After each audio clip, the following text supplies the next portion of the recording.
자, 토지의 용어 한번 보겠습니다. 자, 토지의 용어 중에 택지, 부지, 우리가 대지가 나오는데 거기 우선 택지라는 용어가 나오죠. 그래서 여러분 택지라는 용어는 실제 많이 사용하는 용어입니다. 택지 조성한다, 택지 개발 예정 지구 지정한다. 그래서 택지는 이 주거용 주택이 있죠. 이 주거용 주택, 이 상업용 점포, 그리고 공업용 공장이죠. 그래서 이 주거용, 상업용, 공업용 등으로 현재 이용 중에 있거나 앞으로 이용 가능한 토지가 택지라고 해요. 자, 지금 우리 건물이 있는 밑에 땅, 여기 있죠? 건물이 있는 이 땅도 택지고요. 우리가 임야를 택지로 조성해서 앞으로 건물은 안 지었어요. 임야를 택지로 만들었죠. 평평하게 건물 지을 수 있도록. 그것도 택지예요. 그러니까 건물이 있든 없든 하여튼 주거용, 상업용, 공업용 등으로 현재 이용하고 있거나 앞으로 이용 가능한 토지를 전문용어로 뭐라고 하냐면은 택지라는 용어를 써요. 택지. 이 택지는 이 건축법이라고 있어요. 공법에 건축법상의 건축이 가능한 모든 토지를 나타내는 대지와 비슷한 용어. 건축이 가능한 모든 토지를 나타내는 대지와 건축법상의 대지와 비슷한 개념이고, 자, 이것은 건축할 수 있는 토지예요. 택지는 건축할 수 있는 토지인데 이 건축할 수 있는 토지에다가 건축이 불가능한 토지가 있어요. 이 건축할 수 있는 토지에다가 건축이 불가능한 토지까지 더해줬어요. 이 두 개를 더해준 이 토지를 여러분 부지라고 해요. 부지. 부지는 둘 다 포함합니다. 그래서 우리는 어떤 일정한 용도에 제공되는 바닥 토지예요. 그럼 일정한 용도에 제공되는 바닥 토지인데, 자, 그러면 주거용 주택, 예? 주거용지겠죠. 뭐 이런 식으로. 그러면 또 뭐가 있어요? 도로용 부지, 용도 뒤에 철도용 부지, 하천용 부지, 건물용 부지, 학교용 부지, 종교용 부지, 하여튼 용도 뒤에 부지만 붙이면 돼요. 예? 그런데 문제는 학교용, 건물용은 건물 지을 수 있는 토지지만은 도로용, 철도용, 하천용은 건축이 불가능한 토지예요. 그래서 하여튼 건축할 수 있는 토지인 택지에다가 건축이 불가능한 토지까지 더해서 무슨 개념? 부지의 개념으로 본다. 부지는 어떤 일정한 용도에 제공되는 바닥 토지다. 용도입니다. 용도에 제공되는 바닥 토지다. 이렇게 보시면 되고, 택지보다는 부지가 더 넓은 개념이에요. 자, 그리고 또 시험 문제에 또 많이 나오는 용어 중에 여러분 나중에 토지 거래하면요 제일 많이 들을 거예요. 뭐가 있냐? 맹지라는 용어가 있어요. 자, 여러분 도로가 있는데 도로에 A라는 토지가 있고 이렇게 B라는 토지가 있어요. 그래서 이 B라는 토지가 A라는 토지에 완전히 둘러싸여 있어요. 완전히 둘러싸여서 이 도로와 전혀 맞닿은 부분이 하나도 없어요. 이 토지를 우리는 이 B라는 토지를 뭐라고 하냐? 맹지라고 해요. 맹지. 그래서 맹지라는 용어를 또 우리 실제 토지 거래할 때 많이 씁니다. 근데 가격이 싸요. 맹지는 왜 가격이 싸냐 그러면은 A라는 토지 소유자의 토지를 통해서 도로에 접해야 되니까 가격이 쌀 수밖에 없어요. 그래서 맹지는요 가격도 싸지만 건축할 수가 없어요. 왜? 다른 사람의 토지를 통해서 출입을 해야 되니까. 그럼 건물을 지으려면 뭐를 해야 돼? A라는 토지 소유자로부터 대가를 지불하고 통로를 개설해야 돼요. 그렇기 때문에 가치가 상당히 낮습니다. 맹지가. 맹지가 가치가 낮는데 가끔 있죠. 도로가 개설된다. 여러분 있죠? 토지가 뭐 수용돼서 이렇게 도로가 개설된다 하면 맹지가 도로에 접하면 어떻게 돼요? 이때는 건축할 수 있으니까 가격이 폭등하죠. 이럴 때는 어떻게 돼요? 대박 맞은 거예요.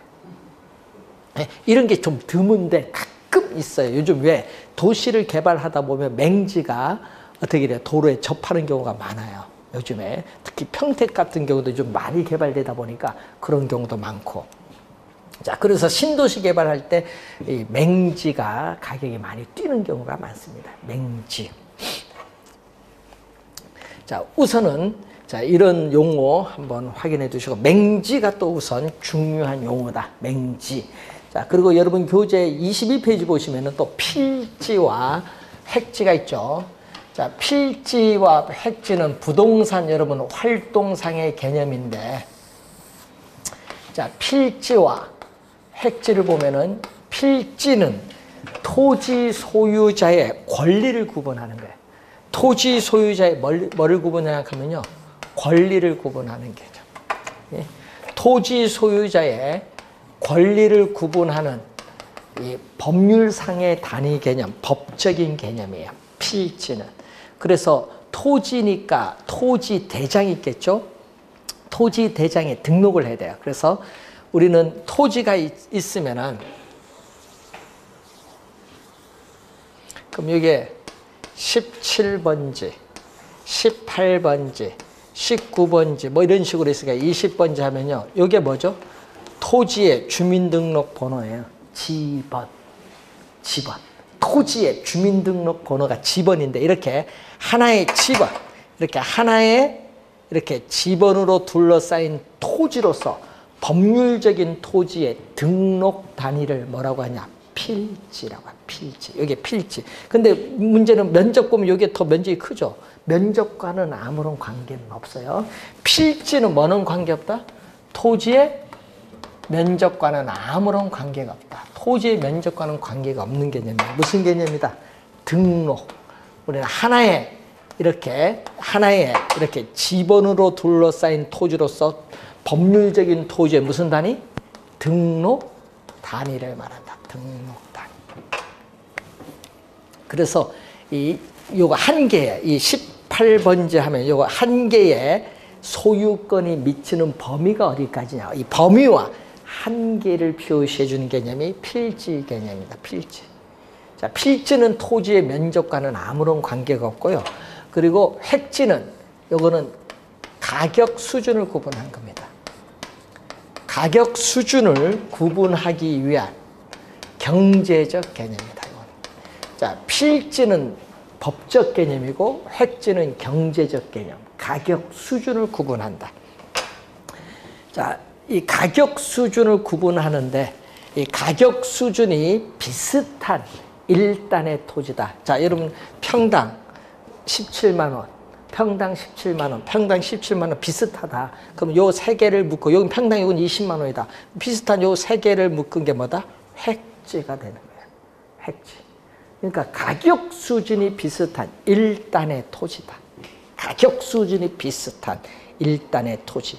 그래서 여러분 가격 수준을 구분하는데, 그래서 여러분 기준이 있거든요. 구분하는 기준, 행정적, 법률적 조건도 있고 자연적, 인위적 조건도 있고 물리적 조건도 있는데, 이런 조건에 의해서 다른 토지와 구별이 되나 가격 수준이 비슷한 그 일단, 묶는 거예요. 일단의 토지를 뭐라고 한다? 획지. 그래서 획지는 가격 수준이 비슷한 일단의 토지다. 그 시험 지문에도 가격 수준이 비슷한 이 말이 꼭 뜨게 돼 있어요. 2년 전에도 그런 지문으로 또 출제합니다. 그래서 여러분이 그 밑에 박스 표에 가격 수준이 비슷한 이 말이 나오거든요. 그게 포인트가 돼.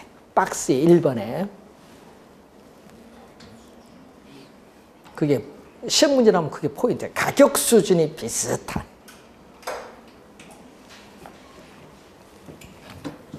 자, 그런데 이제 또 택지는 아까 뭐라고 했어요?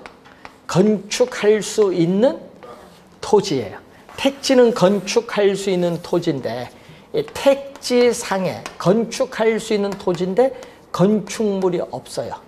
또 택지상에 또 건축물이 있을 수도 있어요. 네? 이 택지 위에 건축물이 없으면 이 토지는 뭐라고 하냐? 나지라는 용어를 써요. 나지. 건축물이 있으면 이걸 뭐라고 한다? 건부지라고 해요. 건부지. 그래서 나지, 건부지 개념. 쉽게 얘기하면 건축할 수 있는 토지에 건물이 없으면 나지, 있으면 건부지.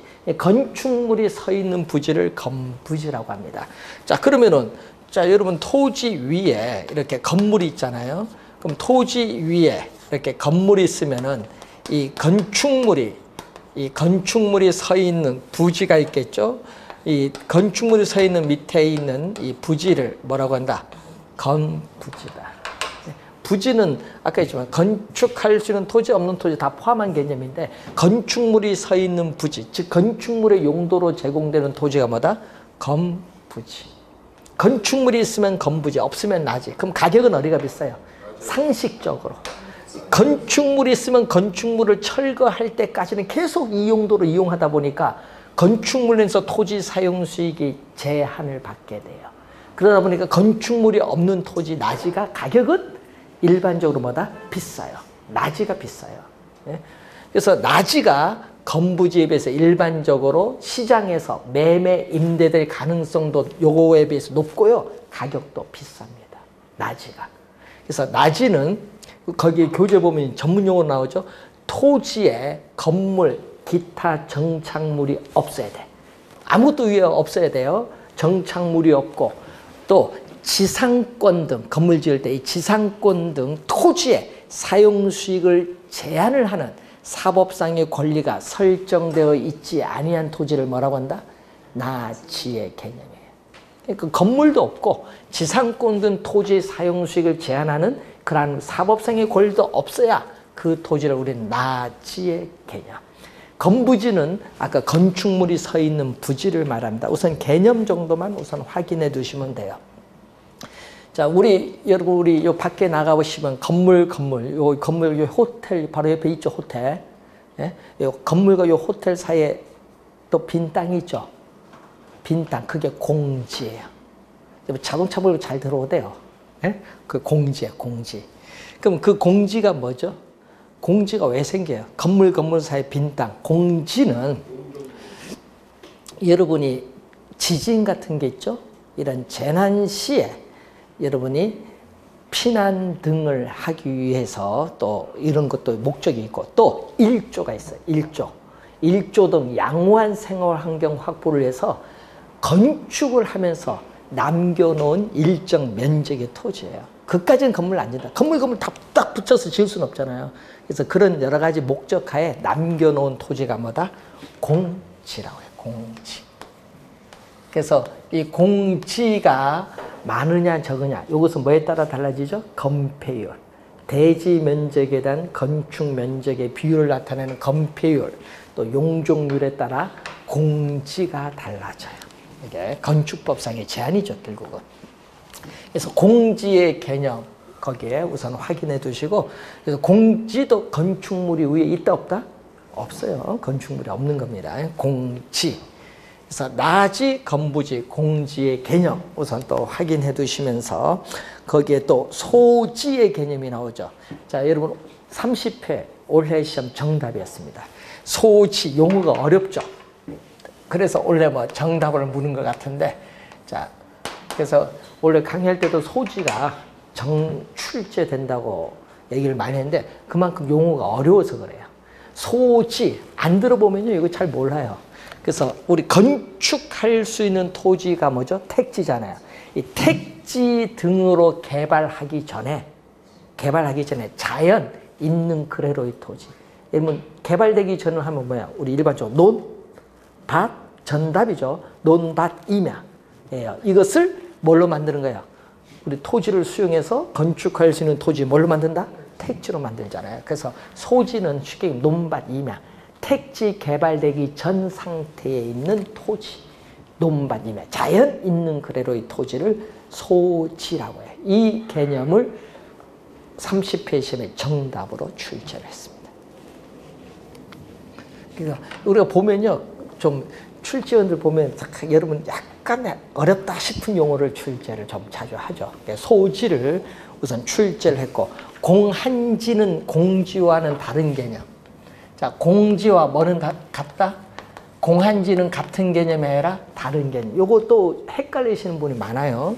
그래서 공지와 공한지는 다른 용어입니다. 공한지도 뭐다? 택지예요. 그럼 공한지도 택지면은 건축할 수 있는 토지예요. 그럼 건축할 수 있는 토지인데 건축을 하지 않습니다. 네? 건축을 하지 않고 토지 가격 상승, 지가 상승을 목적으로 건축을 하지 않고 장기에 걸쳐 그래 내버려도 방치하고 있는 토지. 왜? 토지 투기 목적으로 보유하고 있어요. 그래서 장기에 걸쳐 방치하고 있는 토지를 뭐라고 한다? 공한지. 투기 목적으로 가지고 있는 거예요. 유휴지도요, 투기 목적이에요. 공한지도 투기 목적이고, 또 뭐도? 유휴지도 투기 목적인데, 유휴지는 과거 7, 80년대에 많이 사용하던 용어죠. 여러분, 토지를 정상적으로 이용을 할 수 있는데, 정상적으로 토지를 이용을 할 수 있는데, 이용을 안 해요. 이용을 하지 않고, 또 투기 목적으로 바람직스럽지 못하게 이용을 하지 않고 놀리고 있는 토지가 뭐다? 유휴지. 그래서 옛날에 보면 유휴지 대책이 많이 나왔거든요. 이것도 둘 다 투기 목적이야. 정상적으로 토지를 이용할 수 있음에도 이용을 하지 않고 바람직스럽지 못하게 그래 놀리고 있다. 이용하지 않고 그래 놀리고 있다. 비슷한 용어야, 공한자. 이거 둘 다 투기 목적입니다. 요즘은 유휴지라는 용어는 사용을 잘 안 하죠. 과거에 많이 사용한 용어죠. 자, 후보지, 이행지 개념도 또 출제를 많이 하는데, 자, 토지가 실제로 이용되고 있는 용도에 따라 지역을 크게 우리가 분류해요. 토지가 실제로 이용되고 있는 용도에 따라 크게 분류한다. 대분류. 대분류를 하는데 크게 우리는 택지 지역, 농지 지역, 임지 지역으로 이렇게 분류합니다. 이때 주의할 건요. 농지라든지 임지는 감정평가상의 용어예요. 감정평가상의 용어인데 임지 지역의 지목이 뭔지 아세요? 임지 지역의 지목은요. 임야예요. 임야, 지명, 산. 그리고 농지 지역의 지목은 뭔지 아세요? 네, 세 가지 있어요. 전은 밭이고요. 답은 논이에요. 과수원. 전답, 과수원이. 지목. 농지 지목은 전답, 과수원입니다. 택지, 농지, 임지는 감정평가상의 용어고요. 자, 우선 지목인데 택지 지역은 뭐가 된다? 주택지역 또는 주거지역. 자, 주거지역 또는 주택지역, 상업지역, 공업지역으로 나누는데 문제는 이때 주거지역, 상업지역은 지목이 돼요. 돼. 그건 지목이 되고 공업지역은 지목이 뭐다? 공장, 용지예요. 지목이 우리 보면은 28개의 지목이 있는데 그 중에서 이제 지목을 이제 몇 개로 한번 이제 나눠본 겁니다. 자, 그런데 여러분 가끔 있죠. 우리 신도시를 개발하기 위해서는 임야나 전답을 수용해서 뭐를 만들어야 돼? 택지로 만들어서 개발해야 돼. 그러면은 임야, 산을 택지로 만든다든지 전답을 또 수용해서 택지로 만들어야 돼. 이때를 우리는 용도적 지역의 전환이란 말 써요. 전환. 용도적 지역의 전환. 이게 임지 지역에 있는 토지가 택지 지역의 토지로 전환되고 있다. 이렇게 해야 돼요. 그러니까 여러분 임야를 토지를 수용을 해서 택지로 조성 중에 있는 토지. 이게 바로 뭐다? 후보지라고. 그 개념을 무슨 개념? 후보지 개념. 후보지 개념. 그러니까 임지지역, 농지지역, 택지지역 요 상호 간에 요 세 개 상호 간에 용도가 전환 중에 있는 지역의 토지를 뭐라고 한다? 후보지의 개념. 후보. 그거는 이제 배울 거예요. 그건 후보지 개념. 그러니까 전답을 뭐 택지로 만든다든지 임야를 택지로 만드는 게 이게 후보지 개념. 우리 신도시 개발할 때 나오는 용어가 후보지 개념이에요. 일반적으로. 자, 그런데 또 후보지도 있지만 거기에 또 뭐가 있다? 이행지 개념이 있어요. 이행지. 그러니까 요걸 잘 구별해야 돼요. 시험 문제. 시험 문제는 요 구별을 정확히 할 줄 알아야 되는데, 자, 이 택지 지역에서 이런 게 있거든요. 자, 여러분 과거에 보면은 충남 방적은 어디 있었냐 하세요? 여러분 충남 방적이요. 이 천안역 바로 앞에 있었어요. 천안역 바로 앞에. 전주 가면 또 뭐가 있어요? 또 거기 또 방적 회사가 또 하나 있어요. 그것도 유명한 방적인데 그 회사들을 이제 보면은 또 수원 가면 한일합섬 거기 있어 한일합섬 있고 또 또 어디 있었어요? 거기 또 수원 가면은 북선 쪽에 한일합섬 있고 나중에 SK도 없어졌는데 인더스트리 거기도 공장이 없어졌는데 그 다 공업적이잖아요. 그러면은 처음에 이 공업적 공장 용지인데 예? 이것이 20년, 30년 지나니까 이제 뭘로 들어왔어요? 과거는 도시 외곽인데 지금은 도심으로 들어오잖아요. 세월이 흘러가니까. 그럼 도심에 공장이 있으니까 어렵잖아요. 예? 각종 어떻게 돼요? 화학물질, 폐기물이 나오니까. 그러니까 어떻게 돼요? 외곽으로 이전을 해가야 되니까 어떻게 돼요? 공업지역을 어떻게 돼요? 철거를 해서 외곽으로 이전하고 그 지역에 뭐가 들어와요? 이제 철거했으니까 택지잖아요. 건물 철거하면 택지지 뭐. 건물 철거는 뭐다? 택지인데 그것을 뭘로 짓는 거야 이제? 대규모 아파트 단지 짓잖아요.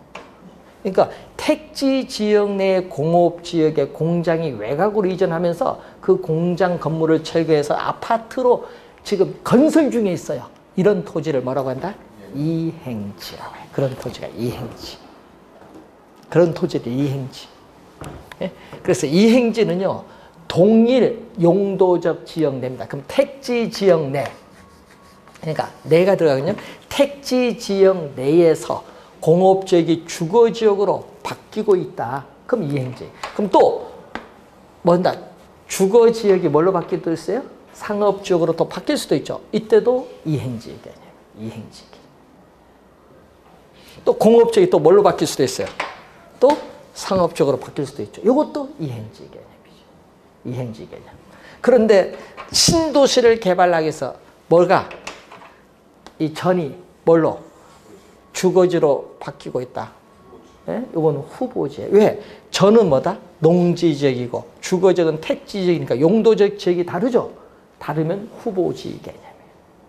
동일 용도적 지역 안에서 움직이는 것은 무슨 개념? 이행지 개념. 이행지 개념.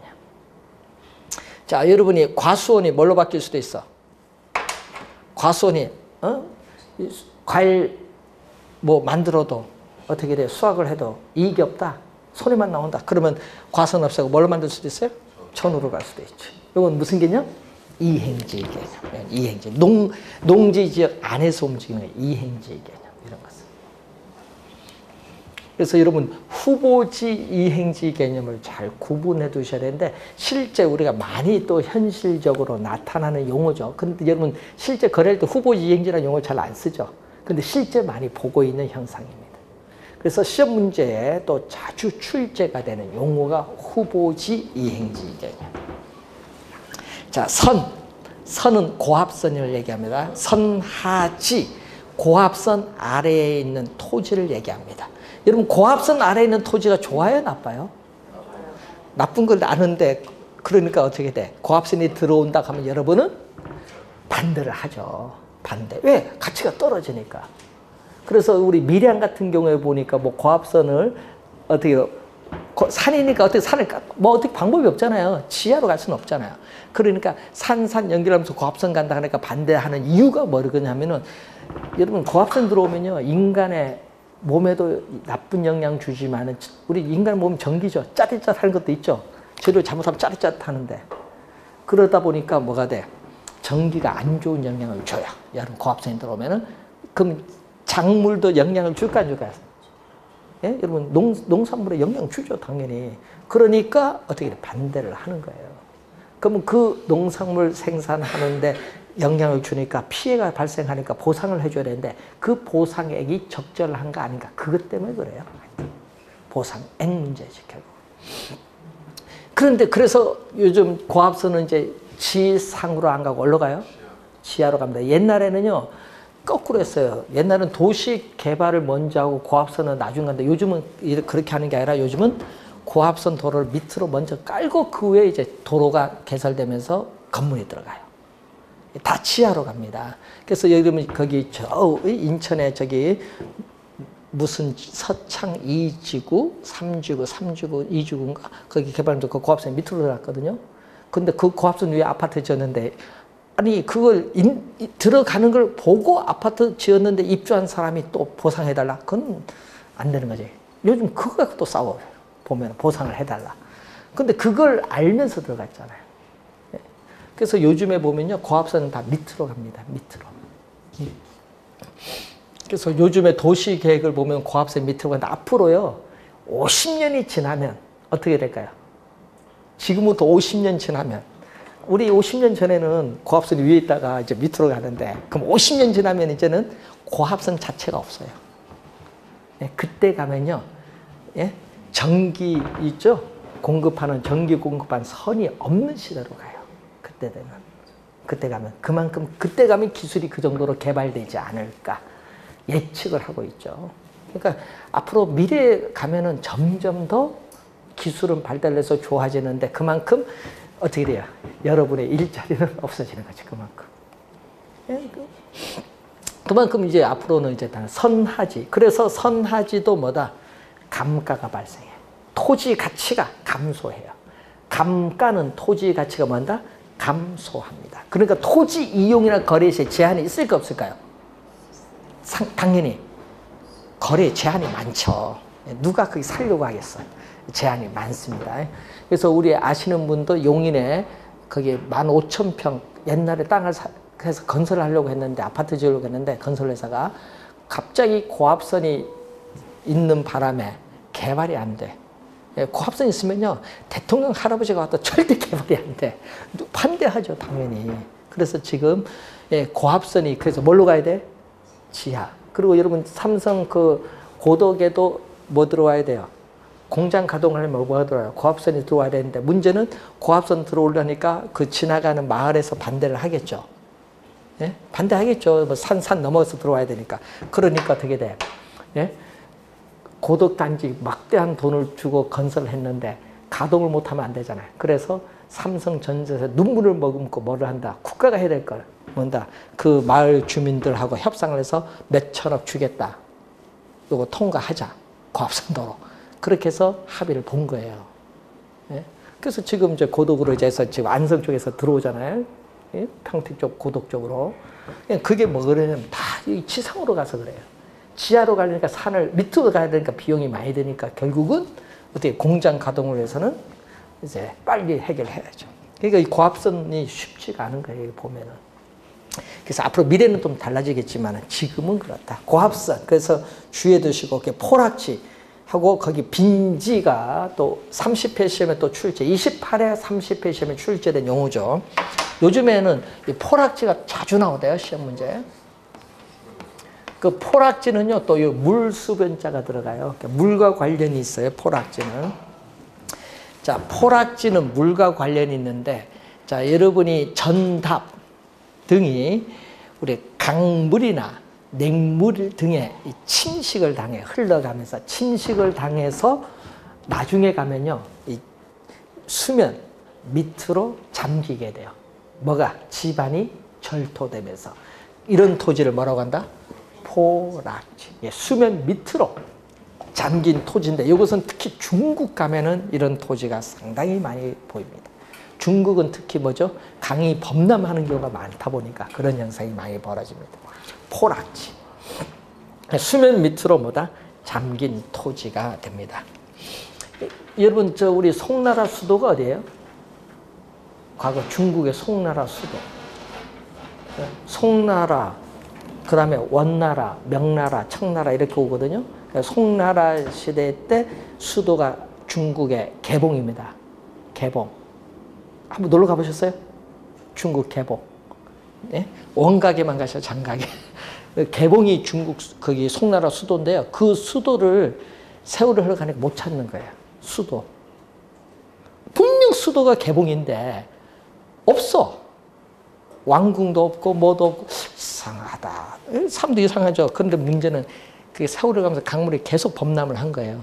범람을 해서 어떻게 돼? 지도가 바뀐 거예요. 개봉은 개봉인데 지도가 바뀐데 거기 강 밑에 있어요. 어떤 분이 바다에서 그 강에서 낚시하다가 발견한 거예요. 뭐 이상한 게 올랐는데 신고했더니 그 바다 밑 그 강 밑이요 팔았더니 거기에 왕궁이 나타나는 거예요. 그러니까 하도 범람을 해서 어떻게 도시를 강물이 그 위로 싹 해버린 거예요. 왕궁 있던 지역은. 그래서 지금 송나라 수도는 강물 밑에 있습니다. 중국은 그런 게 많아요. 옛날 보면요. 치수 이런 것에서 강이 범람 진짜 많이 했어요. 장강, 양쯔강 이런 거 보면은. 그래서 포락지가 우리나라보다는 중국이 좀 많을 거예요. 이게. 포락지. 그리고 시험 문제 요거 구별할 수 있는가 요걸 출제했거든요. 28회 시험도 그렇고 30회도 시험고. 빈지도 요도 물과 관련이 있거든요. 이 법적으로는 소유권이 인정 안 돼요. 자, 여러분 여기 지적공부상에 등록된 토지인데 자, 서양 가면은 우리가 만조가 됐을 때 만조 수의선이 있어요. 물이 들어왔을 때 만조 수의선으로부터 지적공부상에 등록된 요 사이에 있는 땅이 있어요. 자, 여러분 그 서해안 대천 해수욕장 가면요. 물이 들어왔을 때 그 대천서 그 위에 시멘트에서 올라오는데 그 보면은 그 만조됐을 때 약간의 거기 백사장이 있어요. 그 백사장이 뭐다? 빈지에. 만조 수의선으로부터 이 지적공부상에 등록된 요 사이에 있는 땅. 예? 그러니까 육지와 요 바다 사이에 있는 요 땅을 뭐라고 한다? 우리는 빈지란 말이에요. 빈지. 그러니까 요거는 법적으로는 소유권은 인정되지 않습니다. 소유권은 인정되지 않고 우리가 실제 이용함으로써 얻는 이익은 있는 토지예요. 그래서 빈지를 이 공유수면 관리 및 매립에 관한 법률에서는 이걸 우리나라에서 뭐라고 한다? 바닷가라고 해. 빈지를 바닷가라는 용어. 빈지 용어. 요게 반대되는 용어. 빈지와 반대되는 용어가 법지라는 용어가 반대. 요 두 개가 반대되는 용어예요. 그러니까 법지는 말 그대로 법적으로는 소유권은 있어요. 소유권이 있는데 실제 이용함으로써 얻는 이익은 없는 토지예요. 이런 법지 하면 이 얘기거든요. 자, 여기 지금 요 빗금친 부분이 다 땅입니다. 그럼 빗금친 부분은 전부 땅. 전부 땅이에요. 토지예요. 근데 요 위에 주택이 있습니다. 주택이 있고 요 밑에도 이렇게 주택이 있습니다. 주택이 있는데 그 밑에는 뭐죠? 지금 요 밑에 있는 요 땅들은 뭐예요? 요 밑에 있는 요 땅은 택지예요. 택지. 요 지금 흰 선은 택지예요. 건축할 수 있는 수평 투영면상에 있는 요 토지는 택지. 택지 조성해서 지금 주택 지어 놓은 거죠. 그럼 택지인데 그럼 택지의 유효 지표면 요 경계. 요 경계와 이 경사진 요 부분 사이에 있는 요 땅 있죠. 요 땅이 뭐가 된다? 바로 법지. 경사진 부분에 있는 토지인데 문제는 경사진 부분의 토지가 여기 안 좋아요. 잘못하면 뭐가 돼? 토지의 붕괴로 인해서 주택이 뭐 할 수 있다?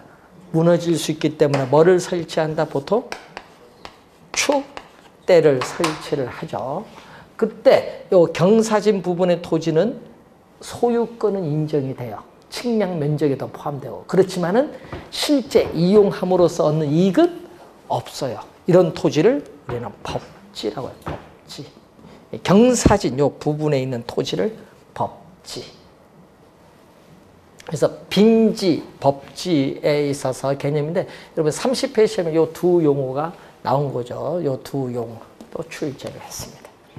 자, 우선 몇 가지 용어 한번 확인해 봤고요. 자, 주택의 분류는 나중에 요거는 건축법을 배우면은 더 쉽게 이해가 되는데 여러분이 주택 거래를 하려면 요거 좀 알아야겠죠. 주택 거래를 하면 단독주택, 다세대주택, 다가구주택, 연립주택, 아파트, 네? 다중주택 이런 용어를 실제 여러분 공인중개사 자격증을 따서 거래를 하려면 요 용어를 알아야 돼요. 네? 건축법상의 용어다 보니까 건축법도 잘 알아야겠죠. 자, 여러분 26페이지 보시면은 토지의 특성이 나오죠. 토지의 특성은 크게 이 자연적 특성과 인문적 특성으로 나눠보는데 자, 오늘 우리 배울 용어 중에는 이 자연적 특성을 배울 텐데 이 자연적 특성은 토지가 자연적으로 주어졌어요. 여러분 인간의 노동이라는 힘이 작용함이 없이 이 자연적으로 우리가 주어져 있는 물건이라고 해요. 자연적으로 주어져 있는 물건, 자연물이에요. 토지 자체는. 그럼 자연물이기 때문에 어떻게 돼요? 원초적, 선천적, 원초적으로 주어졌다. 선천적, 원초적으로 주어지는 게 바로 이 자연적 특성이다.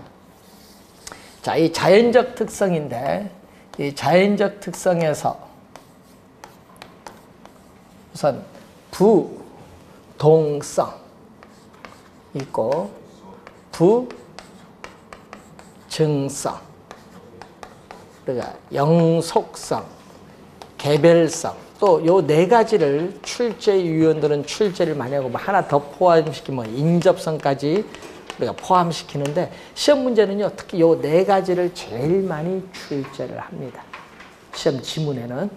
자, 여러분 27회 시험, 26회 시험, 30회 시험의 정답은 요걸로 물었어요. 그리고 우리가 9회 시험에는 부증성으로 출제했어요. 29회 시험, 28회 시험은. 그러니까 28, 9회는 부증성에서 26회, 5회 그리고 여기에 어떻게 돼? 30회는 영속성에서 정답 물었어요. 그러니까 시험 문제는요. 이쪽에서 우선 우리가 지문들을 많이 구성해서 나온다. 자, 부동하면 뭐죠? 움직이지 않는다. 움직이지, 여기 아니할 부, 움직이지 않는 특성. 그럼 움직이지 않는다. 그러니까 여러분 토지는 움직이지 않는데 동사는 뭐죠? 동사는 움직이죠. 그래서 부동산과 동산을 구별하는 근거가 돼요. 토지는 이동하지 않는다. 이동성이 없다. 아닐 빚자. 이동성이 없고 동산은 이동성이 있기 때문에 부동산과 동산을 구별하는 근거가 됩니다. 그 시험 문제 또 우리 부동성 하면 제일 많이 출제되는 용어가 바로 국지화라는 용어예요. 국지화. 부동산 활동 및 부동산 형상을 우리가 국지화시킨다. 근데 자, 토지가 속해 있는 그 지역, 토지가 속해 있는 지역 범위 안으로 뭔가 국한 안에 국한시킨다. 이런 얘기예요. 한정시킨다. 그래서 국지화라는 용어를 시험 지문에 진짜 많이 출제하는 게 바로 부동산. 이 지문을 제일 많이 내요. 자, 그래서 부동산 활동 및 부동산 활동을 둘러싼 여러 가지 부동산 형상을 토지가 속해 있는 지역 범위 내로 국한시킨다. 국지화. 그러기 때문에 뭐를 한다?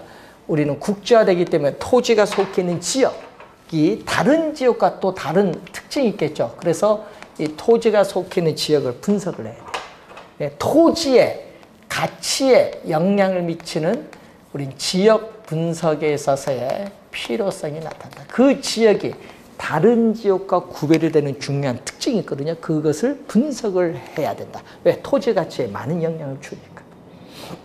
자, 그리고 부증성은, 증은 뭐죠? 증가할 증입니다. 그럼 증가하지 않는다. 자, 여러분 공장에 생산 비용을 투입을 하면 그 공장에서 상품 생산량은 늘어납니다. 이걸 생산비 법칙이 적용하는 거예요.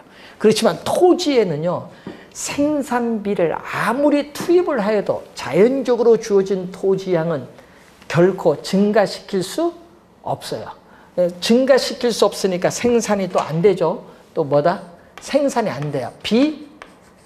비생산성이란 말이 있어요. 생산이 안 된다. 증가시키지 않는다. 비생산성 또는 토지에 있어서의 자연적으로 주어진 면적은 유한하다, 한정되어 있다. 유한성이라고 해요.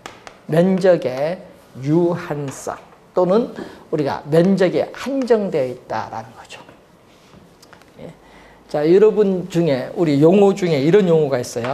희소성이라는 용어가 있어요. 희소성. 자, 희소성인데 경제 문제를 발생시키는 가장 중요한 특성이에요. 자, 여러분들이 어떤 상품을 소유하고자 하는 욕망은 무한해요. 무한한데 그 무한한 욕망을 충족시켜줄 자원은 한정되어 있어요. 이걸 전문용어로 뭐라고 해요? 희소성이에요. 골동품은 희소성이 높은 상품이에요. 희소성. 자, 맛동산. 여러분 언제든지 구입할 수 있죠. 희소성이 낮아요. 그래서 희소성이 높을수록 가격도 비싸요. 그래서 이 희소성이 경제 문제를 야기시키는 거예요. 여러분이 석유도 매장량이 어떻게 돼야 유한하다 보니까 가격에 많은 영향을 주죠. 근데 무한히 존재하면 가격에 영향이 없지 뭐. 그래서 희소성이 없다. 여러분 희소성이 없는 상품을 우리 뭐라고 하느냐? 자유재라고 해요. 자유재. 희소성이 없는 상품은 자유재. 대표적으로 뭔지 아세요? 시장에서 아무런 대가를 지불하지 않고도 여러분이 얼마든지 이용할 수 있는 상품. 대표적으로 뭐예요? 자유재? 뭐? 햇빛, 공기 같은 거죠. 공기. 지금 물도 여러분 대가를 주죠. 뭐 좀 생수도 드시고. 그래서 자유재인 햇빛, 공기 같은 게 있습니다. 자, 물을 먹었는데 나는 그 물을 먹으면 병이 안 걸린다. 그럼 그 물은 어떻게 돼? 무한히 존재하는 것이 아니라 한정돼 있겠죠. 생산되는 지역이. 그럼 그 뭐냐? 뭐 샘물이겠는데 그럼 그 물은 가치가 워낙 높겠죠. 요즘에는요, 물이 좀 중요한 것 같아. 또 희소성이 있으면 어떻게 돼? 희소성이 없는 상품은 자유재. 희소성이 있으면 이 상품은 뭐다? 경제재라고 해. 그래서 희소성이 없느냐 있느냐 유무에 따라 자유재와 경제재로 공부하는데 경제재는 대가를 지불해야 돼요. 여러분 시장에서 대가를 지불해야만 여러분들이 얻을 수 있는 재화. 대표적으로 우리 배우는 뭐죠? 토지. 토지도 뭐죠? 대가를 지불해야만 얻을 수 있죠. 토지 경제재예요. 예? 뭐 일반 상품 다 경제재지 뭐. 그래서 여러분이 자유재, 경제재 할 때 그래서 시험 지문에 가끔 이렇게 나와요. 토지는 어떻게 돼요? 토지는 면적의 유한성을 가지고 있지만은 어떻게 돼요? 또 시장에서 대가를 지불해야만 구할 수 있는 경제재로서의 성격도 가지고 있다면 맞는지 뭐. 경제재입니다. 자유재가 아닌 경제재. 예? 그러다 보니까 우선은 생산이 안 돼요. 생산이 안 되니까 우선 생산비 법칙은 적용되지 않는다. 생산비 법칙이 적용되지 않고 면적이 유한하기 때문에 뭐가 발생한다? 희소성이 나타난다. 그래서 시간이 경과함에 따라 토지를 소유하고자 하는 희소성은 계속 클 수밖에 없다. 가중될 수밖에 없기 때문에 가격도 시간이 경과함에 따라 계속 오를 수밖에 없다. 자, 우리나라는 전체 국가, 우리 남한 있죠. 남한만 생각합니다. 예, 북한 생각하지 마. 남한만. 우리 남한만 생각하면 우리나라 전체 토지 면적 중 우리가 이용할 수 있는 토지가 어느 정도 되는 줄 아세요?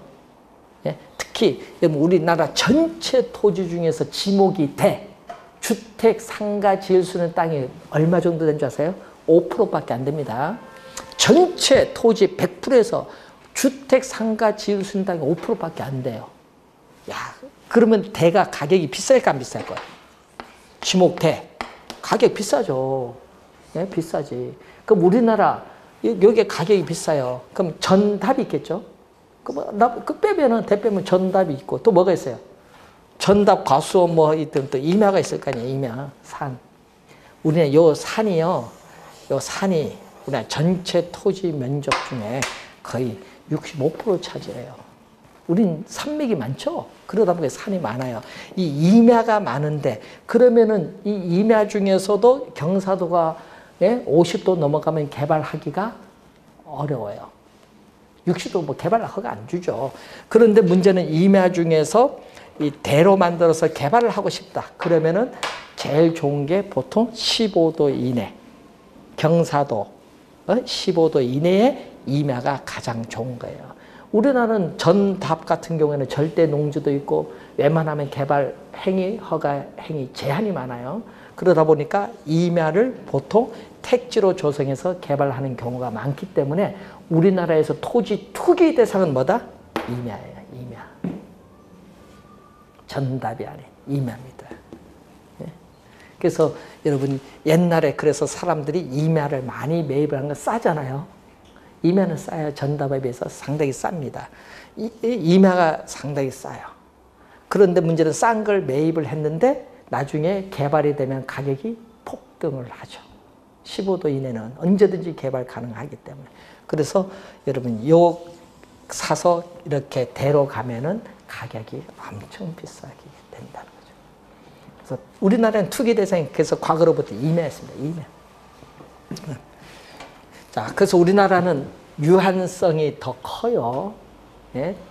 그래서 가격이 다른 국가에 비해서 면적도 작기 때문에 상당히 비쌉니다. 토지의 가격이. 자, 영속성. 자, 토지를 사용을 하여도 토지는 소모나 마멸이 안 돼요. 소모나 마멸이 안 된다. 그래서 뭐다? 요거는 비소모. 비소모성 또는 불변, 변화가 없다. 자, 비소모성이거든요. 그럼 토지는 사용하여도 마모가 안 되기 때문에 무슨 거다? 비소모적 재화. 예. 사용하여도 소모가 되지 않는다. 그러니까 사용하여도 소모가 되지 않기 때문에 토지의 가치의 소모가 없어요. 그래서 우리는 일반 상품에 비해서 뭐가 비싸요? 가치의 보존력이 우수해요. 그래서 가치의 보존력이 우수하기 때문에 부동산 관리의 중요성이 나타나요. 그리고 일반 상품에 비해서 토지 상품에 대한 투자자의 선호, 사고자 하는 그 마음, 선호도를 높게 하는 요인이에요. 토지 상품. 자, 여러분 우리나라 과거에 금 산 사람이 있어요. 70년에 금 산 사람이 25년, 30년이 지났을 때 가치, 70년 중반에 산 사람의 가치. 그때는 오일 쇼크에서 인플레이션이 급격히 올라갈 때 사람들이 금을 보유 많이 했거든요. 그때 금 가진 사람과 그때 실물 자산인 토지 산 사람 수익률을 비교하면 토지가 어떻게 돼요? 엄청났습니다. 토지 산 사람은 재벌 됐고요. 금 산 사람은요, 예? 재벌은커녕 예? 가치가 별로 변화가 없었죠? 금 자체가 언제 많이 올랐어요? 우리 IF 지나서 금 가격이 좀 올랐을 뿐이지. 그때 당시 뭐 한 돈에 예? 어떻게 돼요? 그때 뭐 3만 원, 4만 원 했나? 그때 당시가 지금 얼마? 14, 5만 원 하나요? 20만 넘었어. 이야, 계속 오르네. 왜 금모기할 때 금을 줬는지 모르겠네요.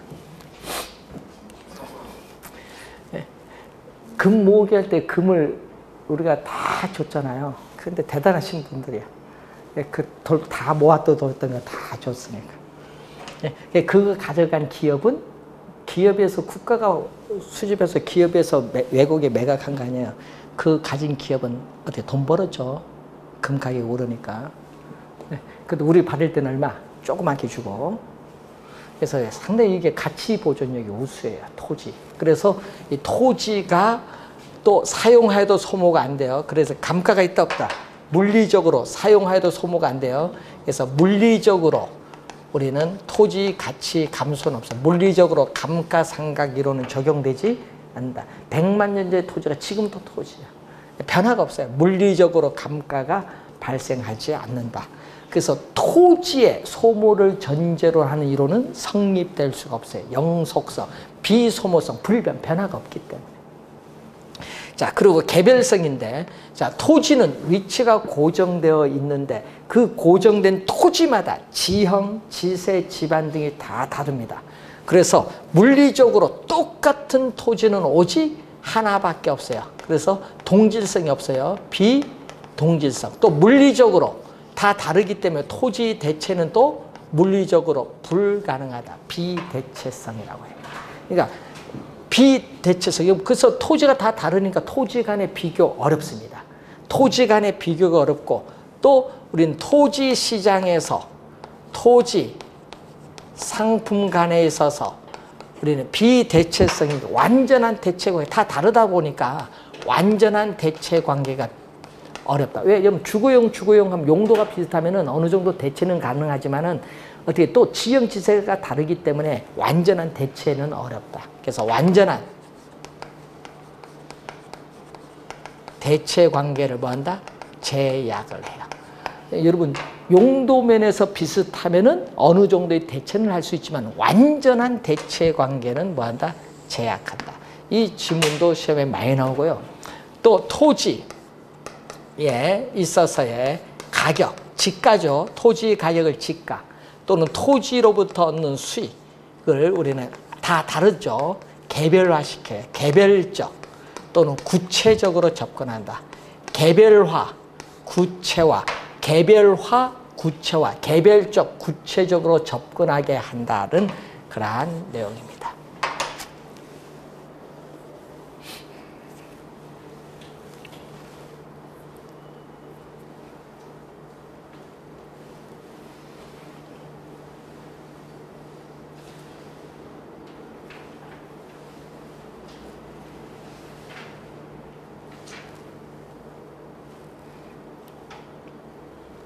자, 그래서 우리는 개별화시키기 때문에 우리는 토지 가치에 영향을 미치는 여러 가지 개별적 요인이 있겠죠.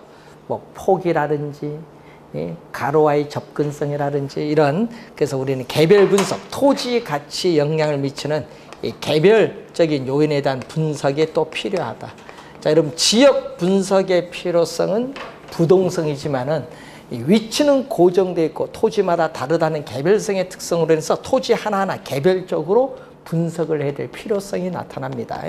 그래서 지금 토지 가격이 다 다르다 보니까 어떻게 돼요? 여러분이 토지 가치를 정확하게 알기는 어려워요. 그렇기 때문에 뭐가 필요해? 감정평가사에서 토지 가치에 대한 정확한 추계가 필요해요. 그래서 감정평가가 필연적으로 나타날 수밖에 없어요. 그래서 여러분 감정평가도요, 정확하지 못해요. 예를 들면 사람에 따라서 평가에 편차가 있기 때문에 우리는 감정평가사, 보통 2명 이상의 평가사들이 평가 가격을 뭘로 해요? 평균해서 우리는 보상을 들어가죠. 그래서 가끔 얘기하죠. 국가가 선정한 한국감정원에서 평가사를 우리는 이용 안 하겠다. 어떻게 토지 수용 당하는 사람, 여기 사람들이 개별적으로 감정평가 범위에 우리가 감정평가사를 개별적으로 선임하겠다. 서로 싸우고 막 그래요. 왜 그러냐? 평가를 어떤 방식으로 평가에 따라 가치가 달라지니까. 나중에 보면 배울 텐데 뭐 우리 토지 조성된 가격으로 평가할 거냐, 현재 있는 상태로 평가할 거냐, 여러 가지를 다 봐야 돼요. 그러다 보니까 문제가 생기는 거예요. 여러분 보면 표준지 공시지가라는 게 있거든요. 우리 2월 말에 발표했는데 그 가격이 상당히 낮아요. 토지 실제 거래되는 가격과 표준지 공시지가 가격 차가 심합니다. 그런데 문제는 보상을 해줄 때는요, 표준지 공시지가로 보상해 주니까 어떻게 돼? 보상받는 사람이 기분 나쁘거든요. 너무 적어요. 네? 이런 판교 예를 들어볼까요? 판교는 토지 수용을 할 때 그때 거래는 한 평당 2천만 원이에요. 판교. 그런데 수용당해서 대는 170에 보상받았어요. 그런데 임야는 얼마? 30만 원. 전답이 6, 70만 원에 보상받았어요. 가격이 똥값이지. 그러니까 데모 안 하겠어요? 막 욕하면서 하는데 또 보상은 그렇게 가져가죠. 그럼 개발사업 발표한 그 해입니다. 그러면 예를 들어서 우리가 1996년에 발표했다. 그럼 1996년에 표준지 공시지가 그걸 가지고 보상해줘요. 근데 발표해서 2003년에 4년도에 개발됐다. 그럼 개발하면은 그때 보상 돈 받잖아요. 언제 거? 96년 기준에서 보상 받았어요. 2004년도. 보상 받을 때 세금 낼 때는 2004년으로 내야 돼. 그러니까 세금도 왕창 가져가고 보상은 쭈꾸매주고 그러니까 열받지. 그럼 어떻게 돼? 보상해준 그 해의 세금으로 가져가야 되는데 그러니까 이게 문제가 있는 거예요. 법에. 그때는 또 따져야죠. 그래서 뭐가 많아요? 이제 변호사 소송이 많은 거예요. 뭐 이거 적다. 보상액이 적다 많다. 소송을 우리가 집단 소송이 그래서 많습니다. 수용할 때. 그래서 여러분이 그 국가가 소송을 이제 들어가는데 문제는요, 국가가 보상해 주는 게 그게 100% 다 맞는 게 아닙니다. 가끔 어떻게 돼요? 법원 판결에서 더 보상해 줘라 이런 판결도 나와요. 그만큼 뭐다? 평가가 국가 입장에서 하다 보니까 될 수도 국가는 적게 주려고 하고 여러분 많이 받으려고 하니까 갭이 많이 생겨요. 그러다 보니까 어떻게 돼요? 다시 평가를 또 하는 경우가 많습니다. 그럴 경우에 차액에 대해서 보상을 해줍니다. 그래서 옛날에 우리 야구 선수 유명한 박찬호 선수도 소송을 통해서 더 보상을 받았어요. 내 땅이나 저 땅이나 같은 땅인데 왜 저기는 많이 주고 나는 적게 주느냐. 비슷한데. 그래서 소송을 해서 더 받았습니다. 다시 평가 들어가죠. 그러니까 어떻게 돼요? 그래서 주변의 토지 보상 금액과 잘 비교를 해야 돼요. 그래서 우리나라는요, 토지 수용해서 이거 뭐 사인할 때 제일 늦게 하는 게 좋습니다. 늦게 해야 많이 주더라고요. 뭐든지. 그래서 사인은 가장 늦게 하시는 것이 좋다고. 자, 우선은 요 4가지를 제일 많이 시험에 출제를 합니다. 그래서 토지 공부를 잘 해두면요, 특히 여러분이 토지 수용 시 보상할 때 그럴 때 상당히 도움을 많이 받을 수 있습니다. 자, 인접은 뭐죠? 토지는 위치가 고정되어 이동하지 못하는데 그 옆에 토지와 계속 뭐 한다? 인접되어 있다. 계속 연결, 인접되어 있다. 그런 특성을 말합니다. 그래서 시험 문제는요, 5가지보다는 요 4가지를 주로 출제를 한다는 그런 내용입니다. 자, 이 이외에 여러분 교재 30페이지 가면은 인문적 특성도 있는데 우선 여러분이 기초니까 자연적 특성을 우선 잘 공부해 두시고 인문적 특성은 나중에 공부하셔도 돼요. 우선 자연적 특성부터 잘 기억을 해 두시고 우리가 다음 시간에 여러분 교재 34페이지에 부동산 활동, 형사, 그리고 경제, 수요, 공급 이론에 대해서 우선 시장의 수요 공급에서 가격이 어떻게 결정되는가 내용, 경기 변동에 관련된 기본적 사항을 한번 다음 주에 강의를 진행하도록 하겠습니다. 자, 여러분 기초는요, 공부하고자 할 때 용어만 한번 크게, 여기는 요거 있다는 것 정도만 알고요. 본격적 공부는 기본서 교재 나오고 더 깊은 내용 들어가서 그때 공부해 두시면 돼요. 가장 중요한 공부는요, 1, 2, 3월 달에 들어간 공부가 가장 중요해요. 자, 오늘 수고 많으셨고요. 다음 주에 뵙겠습니다. 안녕히 가십시오.